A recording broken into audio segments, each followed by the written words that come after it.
Okay.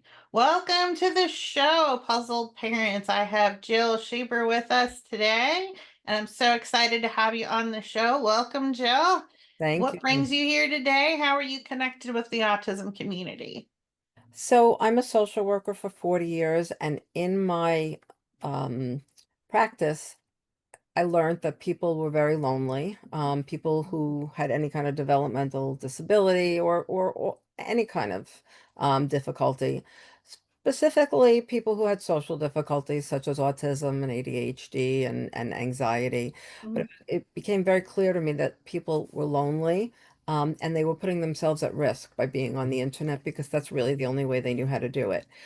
So I felt that it was very important to match people together, and to introduce people for romance and for friendship on an individual basis. I also felt like groups weren't working the way that everybody was hoping, and there really weren't Mhm. many other resources other than groups. So Right. that's where my matchmaking came in. And that you have a business that you do that's a matchmaking business. Yes, I do. It's called Matchmaking for Me, and it used to be called Matchmaking for the Socially Challenged. We just changed it. And yes, I do. Oh, cool. And when did you start that? It's actually 2 years ago next week. Congratulations. That's Yeah. Thank awesome. you. And you are located in the Long Island area, you said.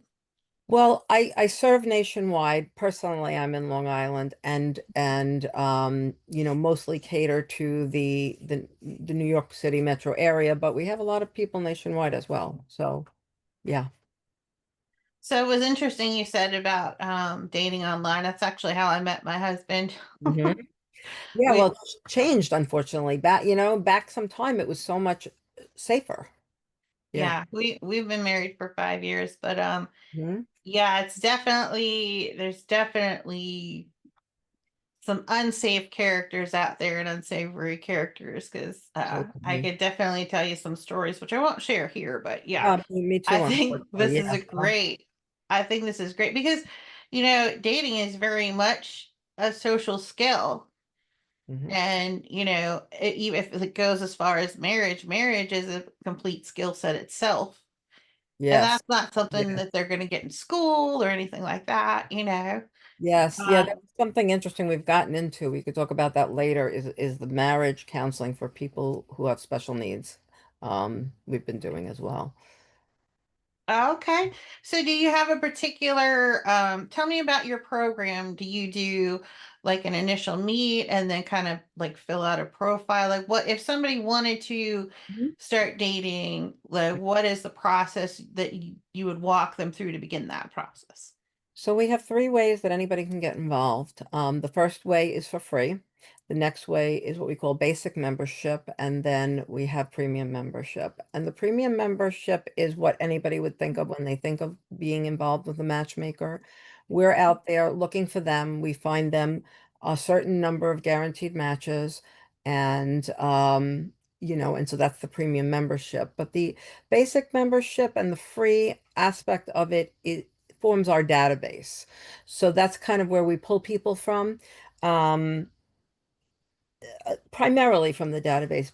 But if somebody, premium member, if I don't have enough people for them, we go out and we scout for them, we search for them. So the other two, the free membership is just that they're in our Mhm. database, and then the basic membership, it's much lower cost, but there's other ways of getting matches, such as you can pay for a match. There's lower coaching fees, Mhm. that kind of thing. And so the Right, best way to right. get involved would be to go on the computer to the website matchmakingforme.com, and you can either fill in a free profile, to be matched with our members, or you can look at our membership options. Look at the basic membership, look at the premium membership, give us a call and ask some questions, that kind of thing.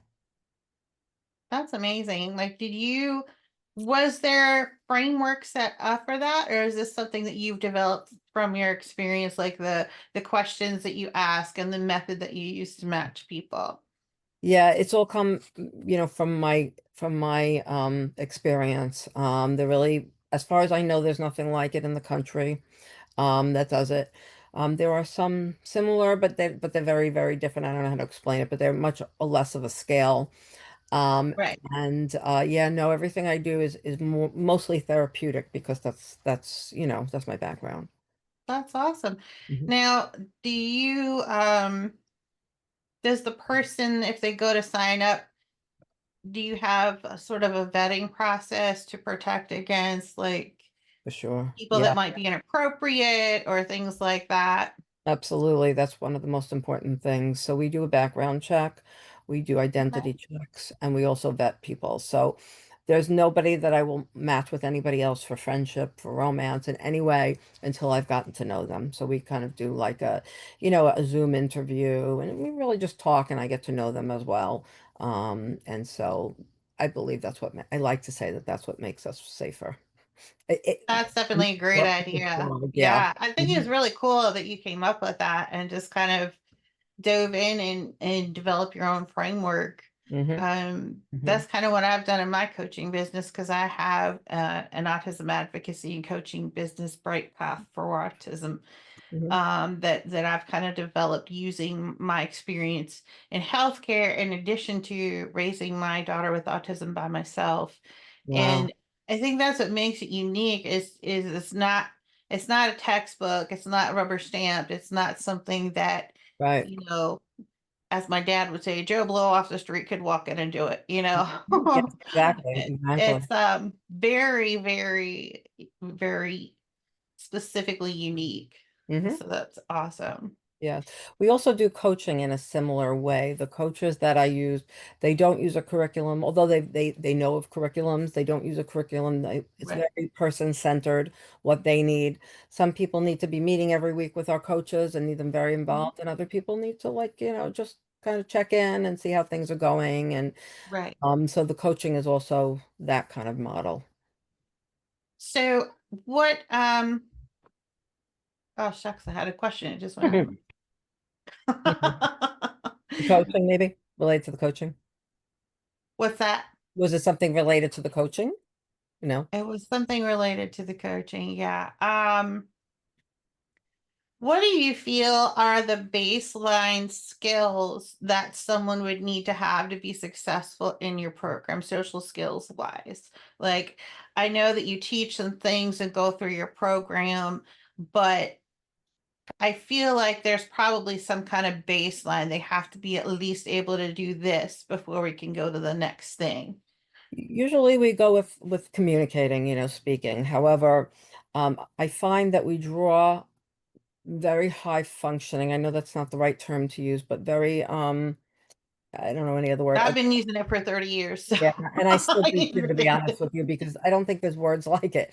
But the high functioning people, because what I find is that people on the spectrum that are like mid functioning, if anybody knows what level 2 and 3 is, level two, right. they're in day programs. They have a whole, setup for themselves. They're all their day is defined, and Mhm. so it's like that.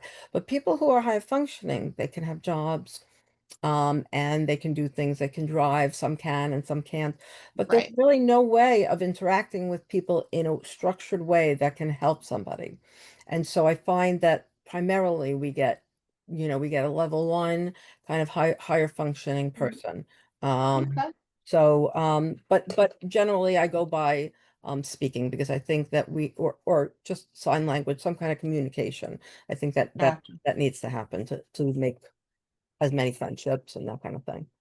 Okay.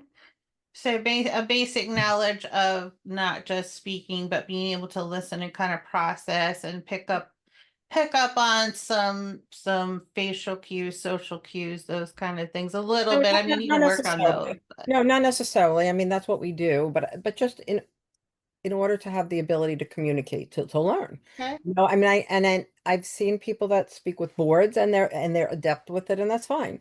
And then Right. there's others that, sign language, and that's fine. But they really need to Right. have some kind of ability to communicate with more than just a family. Um, Right. mhm. Right. Do you find that a lot of your clients are living independently or do they live with family or a caregiver?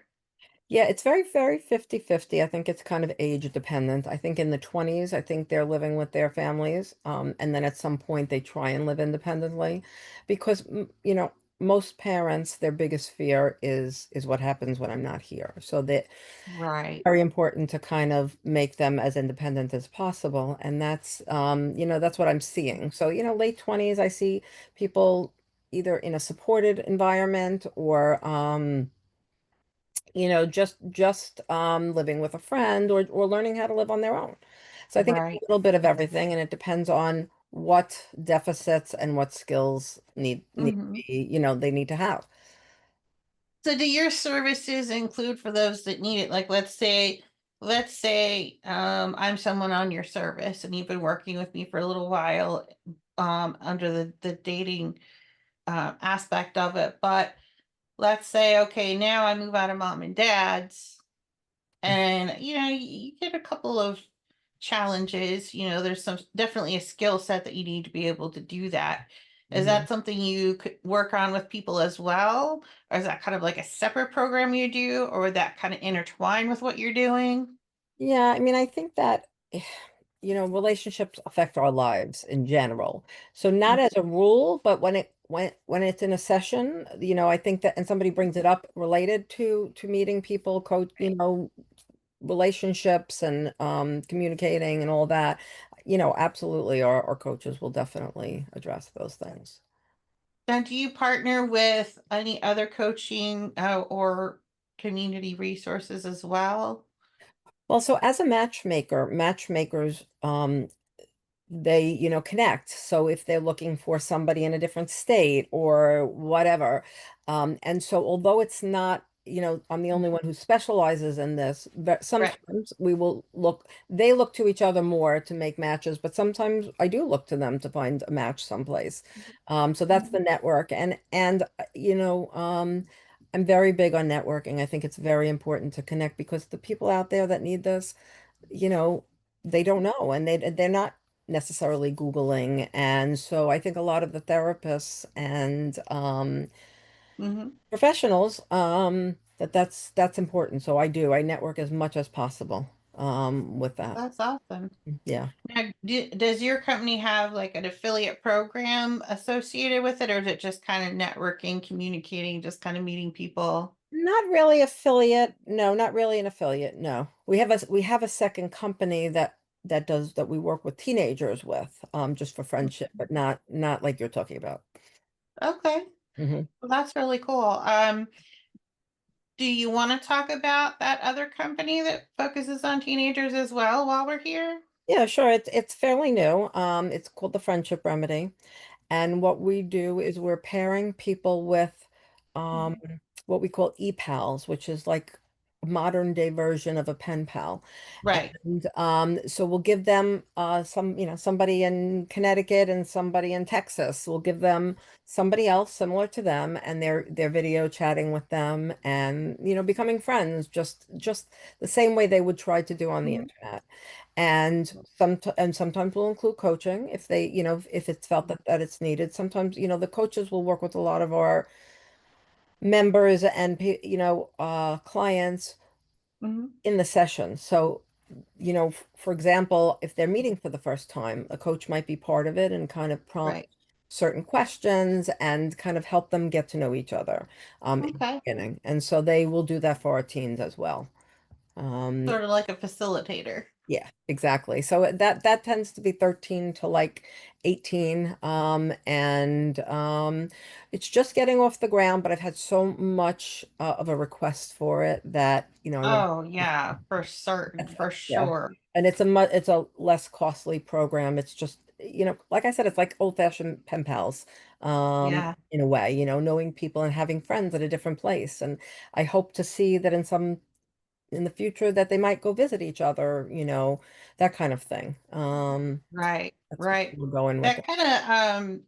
kind of brings up one of my goals and vision. Like my long-term goal for my business is I want to sort of facilitate and create supported living communities kind of Mhm. throughout not just the US, but I work with people in like in the UK and Hmm?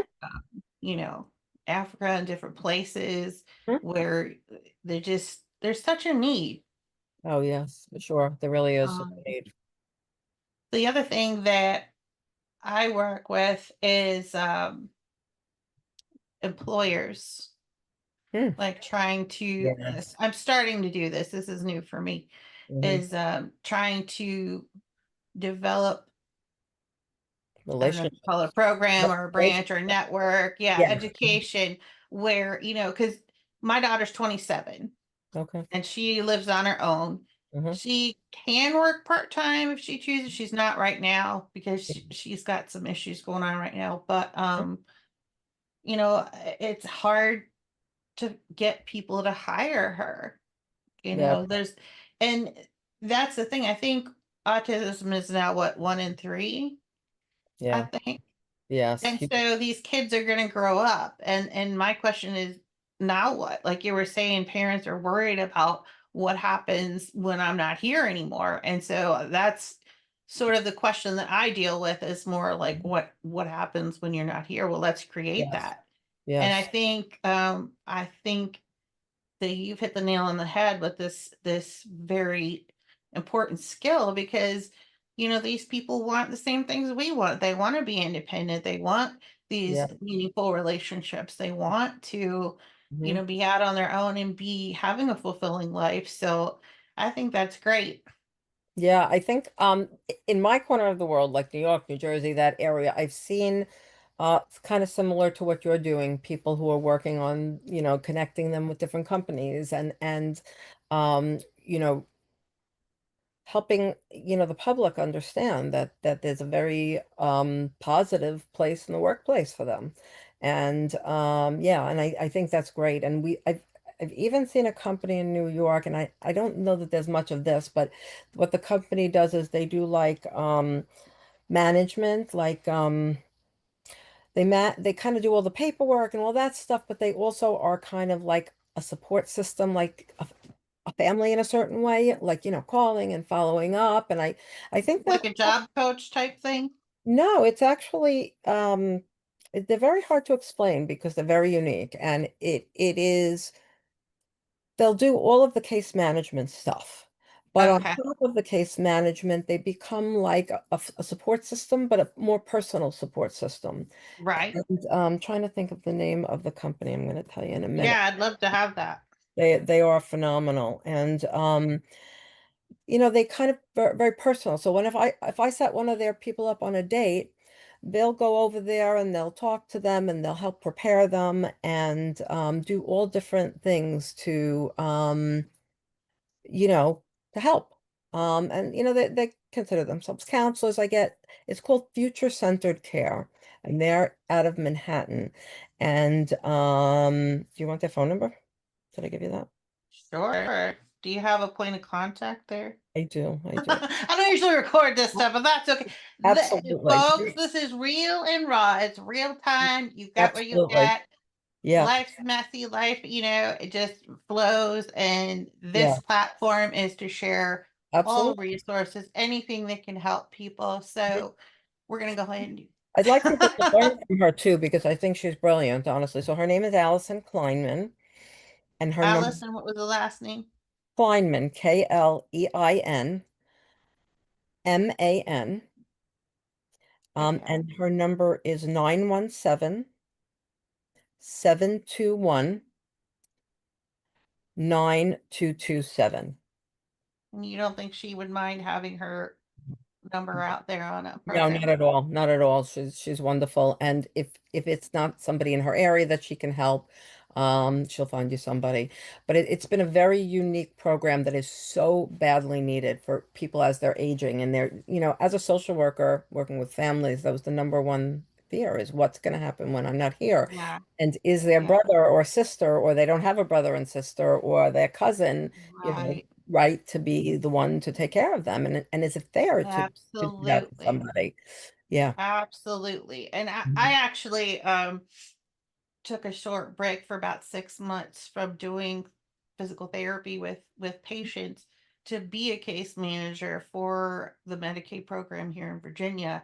And Mhm. I really learned a lot. It was very eye-opening, and the way I was trained, and I worked with a really, really good friend of mine, and she's very thorough, very detail oriented. And me working with my daughter and our we actually co-founded a support group at the time for Mhm. families with kids with autism because we live very rural area. Mhm. And Yeah. so you'd have to drive 45 minutes to an hour just to get close to Yeah. a more populated, sometimes an hour and a half.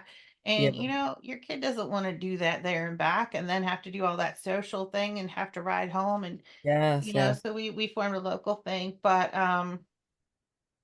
I am I don't know if you run into where a lot of times I feel like the case managers themselves are, I don't know if it's that they're overworked, they have too many cases. You're talking about with Um, Medicaid, though. Is that what you're talking about? The case managers with? Medicaid case Yeah. managers, yeah. Yeah. Well. Like that they have too many Mhm. clients, or I had a problem with my daughter where her case manager was just sending her a text every month. "Hey, how you doing? You doing okay?" "Yeah, I'm fine." You know, Yes. and with their magical thinking, people with autism are not going to generally be Yeah. honest about their observations, whether they're able to observe it or not, Mhm. I mean, we do that as neurotypical people. "Oh, how you doing?" "Oh, I'm good." Mhm. When in reality, you're going, Right. Exactly. and Yeah. overwhelmed and stressed and all that stuff. But Yeah. yeah, I and my daughter actually ended up in a situation where um she had a high school friend move in with her, Mhm. and she had the friend let brought somebody in to live there with her Mhm. later down the way. Mhm. And my daughter ended up being in a position where she was being exploited and abused by this third person. And she actually ended up, she had a brand new, brand spanking new, they just built them. She had this beautiful 2 bedroom, 2 bath apartment, handicap accessible. Wow. I would have lived there. It was not, Yeah. I'm like, dang, I don't have granite countertops. These are Yeah. nice, Exactly. And it ended up that she ended up getting kicked out of her apartment because of them. Oh, wow. And the apartment people knew it wasn't her because she'd been there for 2.5 years already. Um, and they actually, I won't say who it was, but they actually told her, you know, look, we shouldn't do, we don't normally do this, or we're not usually allowed to do this, but you are welcome to come back. Mm. But they're not, Right. Right. because Right. they knew what was going on and they were trying to help her, but she wasn't ready to see it. So Yes. Yes. Yes. just that right there is definitely something that is desperately needed. Good case managers. Yes, yes. Yeah, Um, when I was talking about case managers before, I was talking about case management in a different sense, in terms of right. taking care of all these stuff. But yeah, I mean, in New York, they're very overworked. Yes, very. And New Jersey, a little less, but not, and I've worked in a couple of different other states, and it's a government run program, and it all Yeah. it's very dependent on the government money, and unfortunately, Yeah. Cuts, and yeah, it's hard. And I feel like we touched on something that's very, very important, and you mentioned it, is the networking piece. Mm-hmm. That's where you're gonna learn most of what you need. Like, I Mm-hmm. was in healthcare in this area probably about, I don't know, 15 years or so Mm-hmm. before I found out about Virginia's Medicaid waiver programs. Mm-hmm. And I found out about that through my autism connections, Mm-hmm. with other parents, not because it was healthcare. And I thought, man, this is the best kept secret in the state of Virginia Yeah. because these Yeah. people need that support and help. So, Do they do it? um, Do they start, like out of high school or before high school in Virginia? there's different ones, and I'm trying to remember because they just revamped the whole thing back like when I was doing it, and they have different levels. It's based on need. It used to be they had an intellectual disability waiver and a developmental disability waiver, and you Mm-hmm. got on a wait list and you sat there till your turn came up.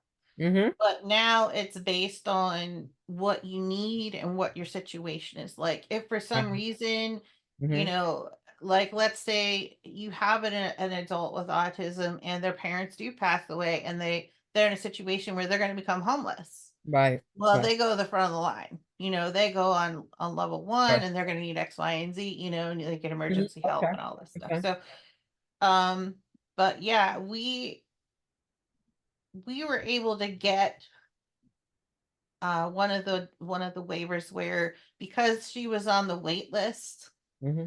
we qualified for this other waiver that kind of gave a little bit of support. Like we could hire an attendant for her, and Mm-hmm. Medicaid Yeah. would pay for them a certain Mm-hmm. number of hours a week and things like that. Okay. But she qualified for Medicaid then, Got um, it. which Mm-hmm. was nice because she has seizures and different things, medications and Yes, things. it was But important. Mm-hmm. anyhow, so I want to talk about your business partner. Is that okay? Yeah, of course, absolutely. All right. I know he wasn't able to be here today, but would you like to kind of share who that is and what their situation is and how Mm-hmm. that partnership kind of came about, and Mm-hmm. Mm-hmm. any particular benefits or Mm-hmm. challenges that come from that? Yeah, sure. So it's my son, it's my younger son. His name is Jordan. And about, I would say a year and a half ago, he had graduated from graduate school and couldn't find a job.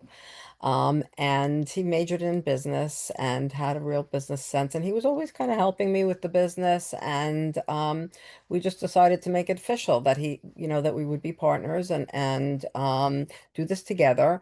And the business has grown tremendously since he's been around. He really does know his stuff when it comes to business. I'm not a business I, I'm, I'm thinking I might need to chat with him for a few minutes separately.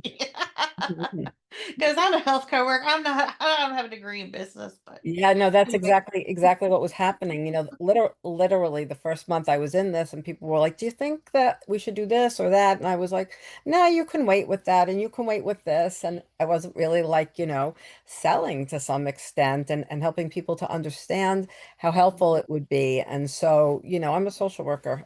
I help people and that's my mindset. And it still is, by the way. It's not no different. And I Yeah. like having him here so that I can continue to work the way that I have been working. But yeah, but he's been great. And he's also been matching also, I've taught him matchmaking and he's also trained for it.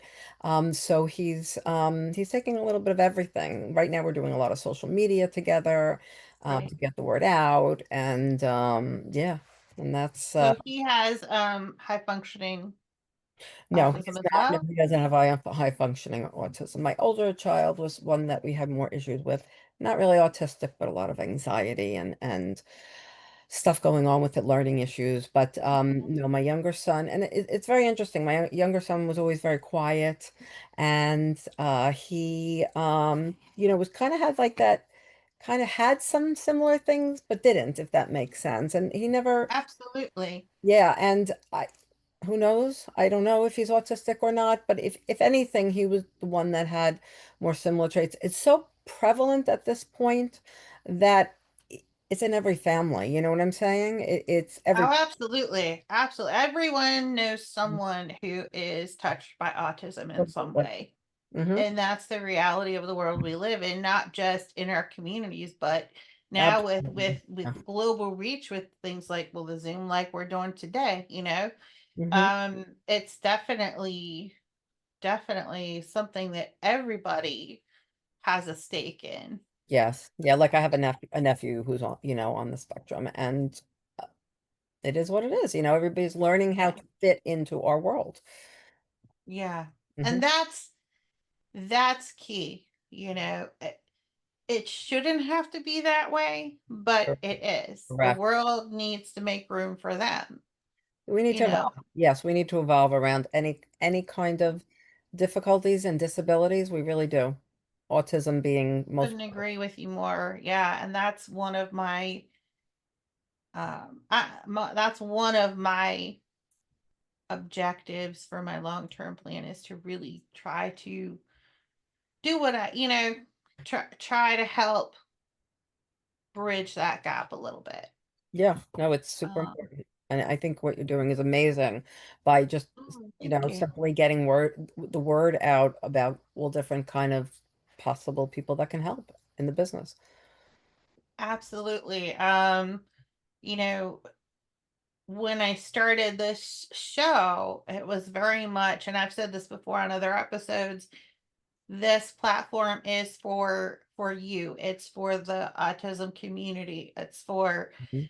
it's for moms, dads, grandmas, grandpas, professionals, Mhm. siblings, Yes.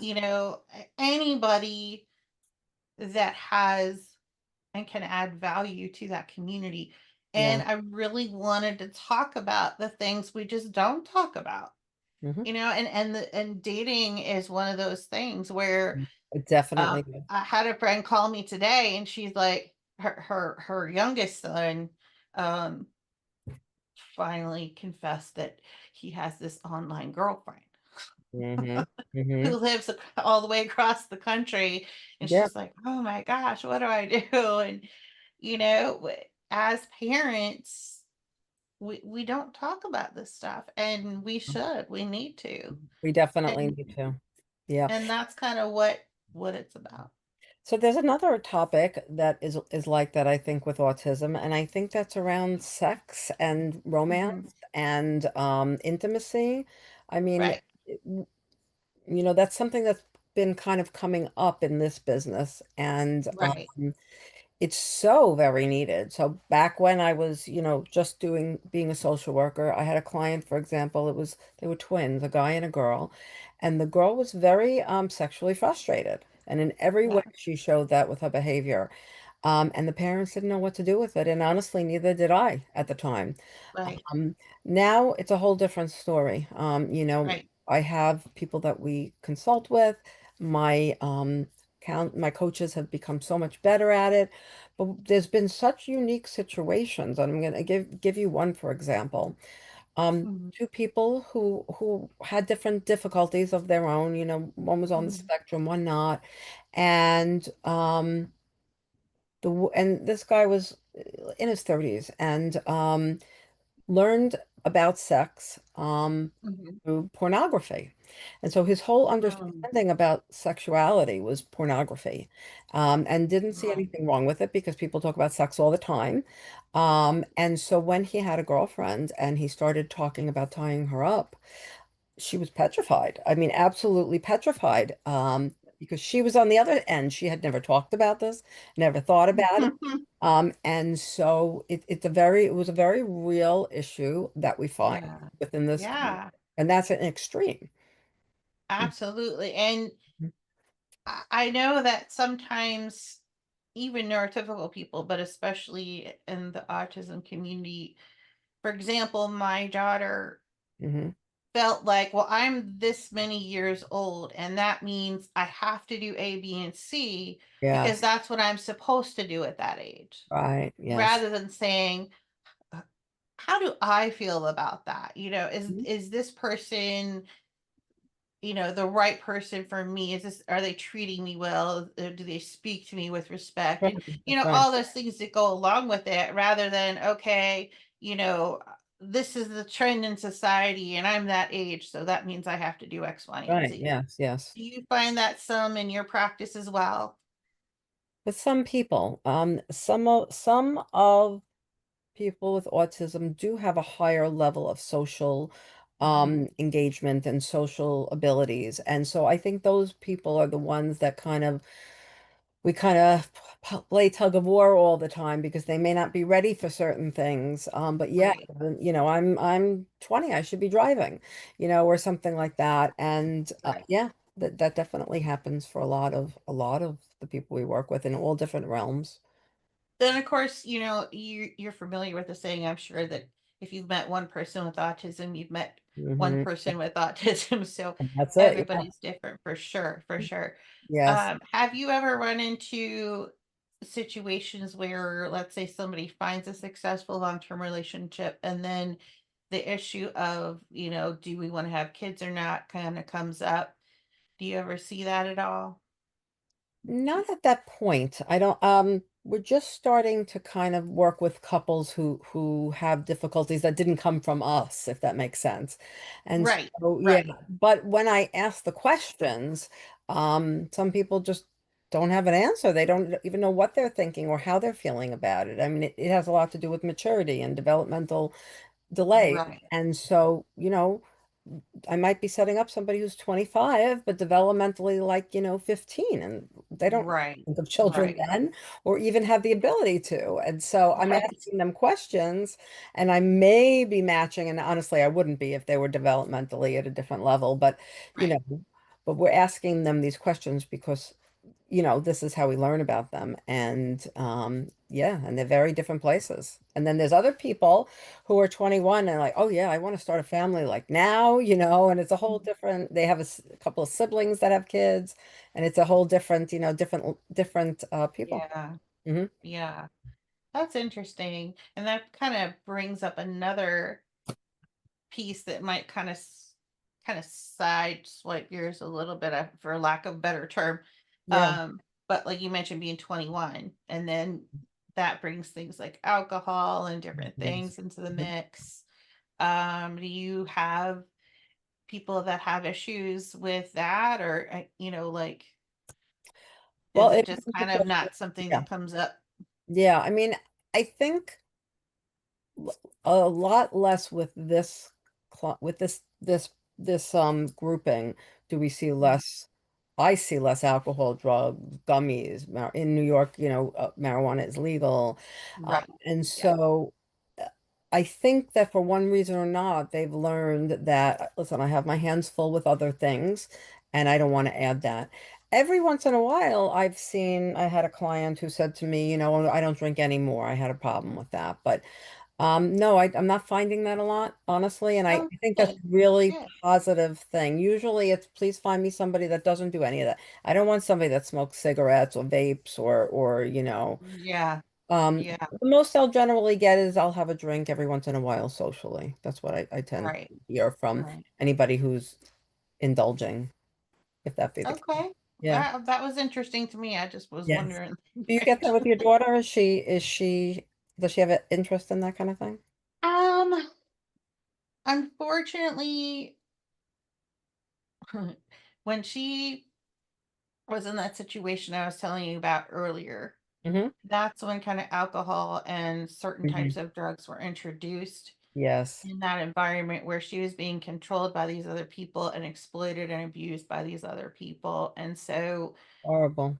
some of those tendencies and habits have kind of come away with her to where she's like, oh, yeah, I'm going to drink and party. But, she has seizures, she's on medication and, Oh, all this yeah. stuff where it's just it, not the best decision, in my opinion. Yeah. But they're adults. She's 27 years old. And though I get developmentally, they're Mm-hmm. 8 to 10 years usually behind, Mm-hmm. but she's getting to the point where, even if you take 10 years off, that's 17. Mm-hmm. You know, Yeah. once she hits 28, that's 18. Legally, she's considered an adult, but, Mm-hmm. Yeah, no, that's yeah, definitely an issue for a lot of parents. I see that a lot. That, yeah, that they want, I see it around driving primarily because, where we live, and I'm sure where you live, it's a rural area, and they can't develop independence very well without it. And right. so, and that's been a big issue. It really has been a big issue, with a lot of the people Do we you work. have any resources up there that help train on driving? That's a great question. No, not that I can think of. I would say like half of the people no, not even half, like a quarter of the people that we see drive. There Mhm. are, I mean, I'm just impressed by the fact that they can, honestly. And then I see other people who are like, no, they understand their limitations, Right. Um, Yeah. and then there's a lot of them that want to drive and they're waiting for anybody to say, okay, no, I wish there was. That would be such a we have I don't want to drive in Manhattan, but no, no, not in Manhattan. No, nobody nobody. That's a skill that, you have to be much older to have. But we went to San Diego. We're like, do we rent a car? Do we Uber? We're like, nah, we're gonna Uber. That's exactly it. Yeah. So we do have programs here. I don't know if you have this, but like they call it Able Bus, where they'll transport people anywhere in the county. Um, Yeah, we do. Ours is called Bay Transit. It's with Bay mhm, Aging, which is our right, brand of that, I guess you would right. say. Hmm. Um, but yeah, my I'll share this story with you because it's one of my favorites, and it's just now it's funny. It's terrifying at the time, but At the time, my right? daughter drives, Hmm. and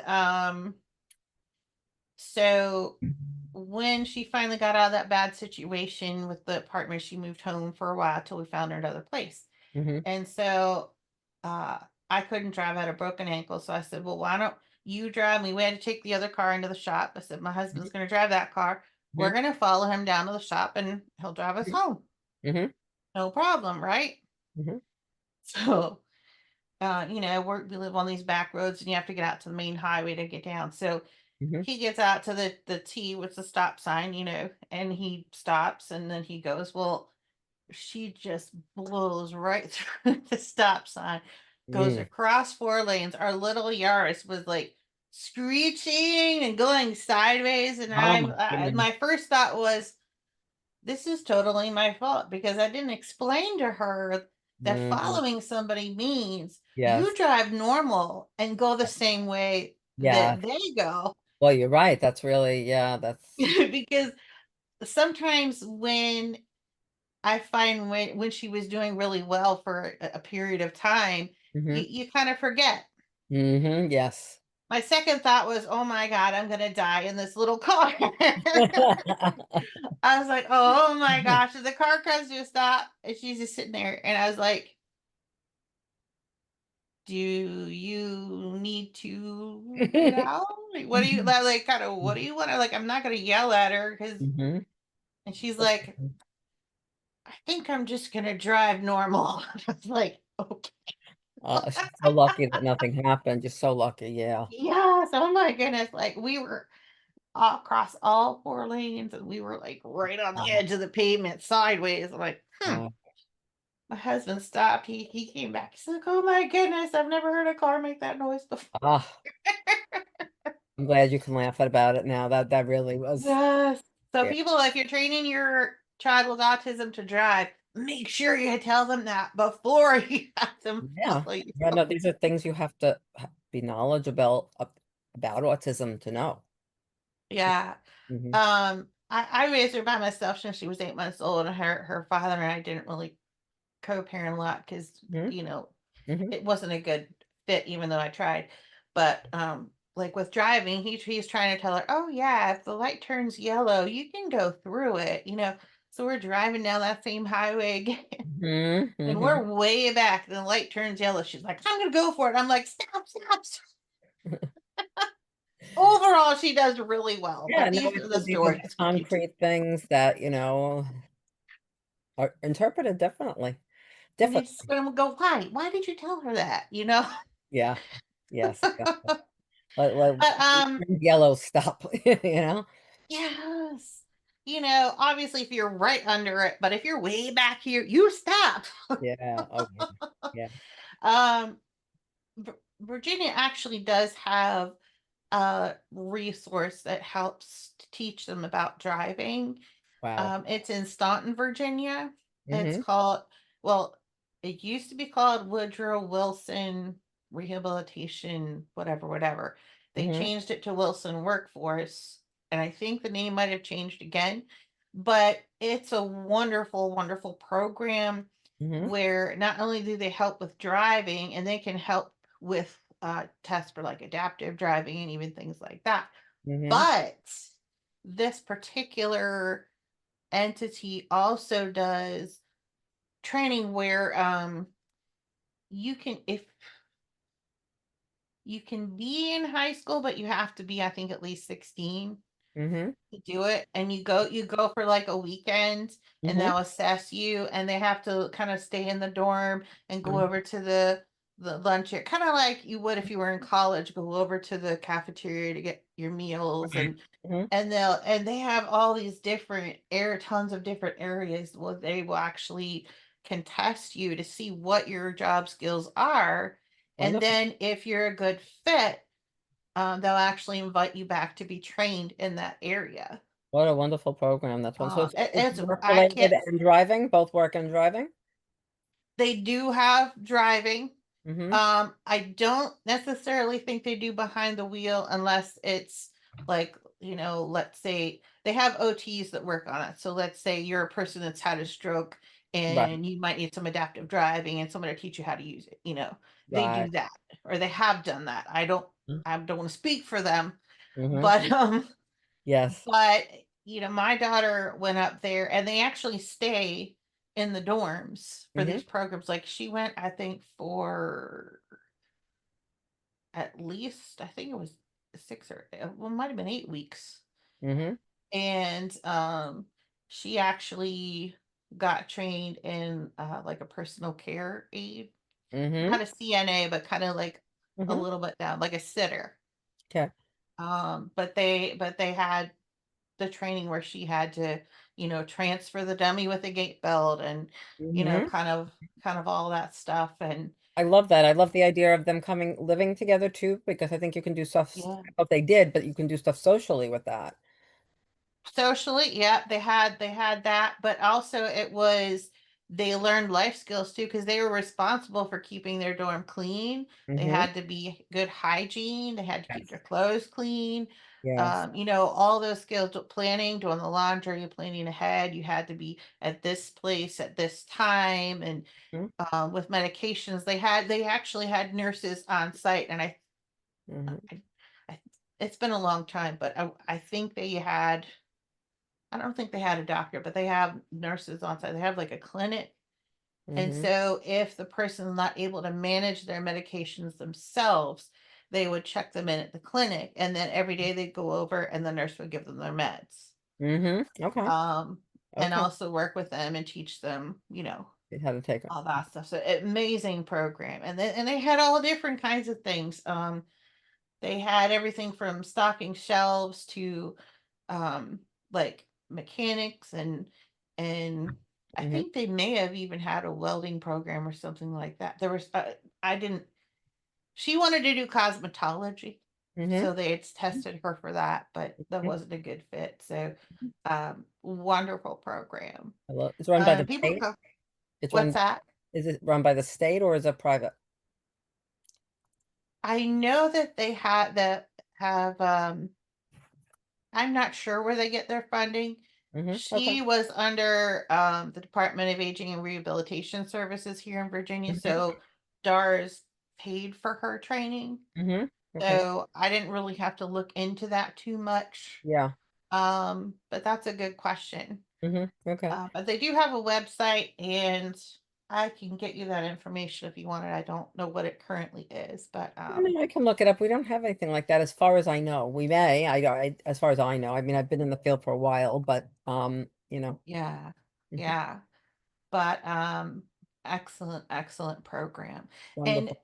one thing that did for her, talking about social aspect of it, one thing that did for her was, what they they want to fit in Mm-hmm. like we all do. Of course. And it's hard because a lot of times they don't fit in. And Sure. so they think, oh, people will call them names. Oh, you're a weirdo, you're a freak, you're, Yeah. all these different things. And she called me up one day and she said, Mom, all these people here have autism too. They're just like me.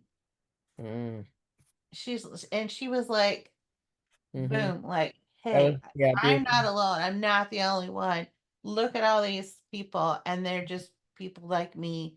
And I think that gave her a sense where she can make peace with it within herself, Oh, because she would okay. wrestle like, I hate this, I wish I didn't have this, and Yeah. but she learned to accept it through that, and that was one of the things it gave Yeah. her. Well, So that's beautiful, honestly. That's really I could see so many opportunities for that. I really could, it just fits in so many needed places. it is, and there's just not enough. Yeah. Yeah. Yeah. Definitely not enough. And that kind of ties into the whole, like, employers and workforce, like, Hmm. different thing. We need more programs like that. Absolutely. Yes, because I Uh, mean, you talk about autism and some of them are brilliant in certain areas. I mean, you use that, use that in the right place. Um, right. yeah. Well, I sure appreciate you coming on today. Was there anything else that you'd like to kind of touch on, or you No, feel not a, like, if I could just mention my website again, please, please, absolutely. matchmaking for me, FOR me.com. I appreciate it. Okay. Okay. Excellent. Well, thank you, Jill. I appreciate you so much. Same here. Um, Thank you for Thank having you, me. everybody, for watching, and we'll see you soon.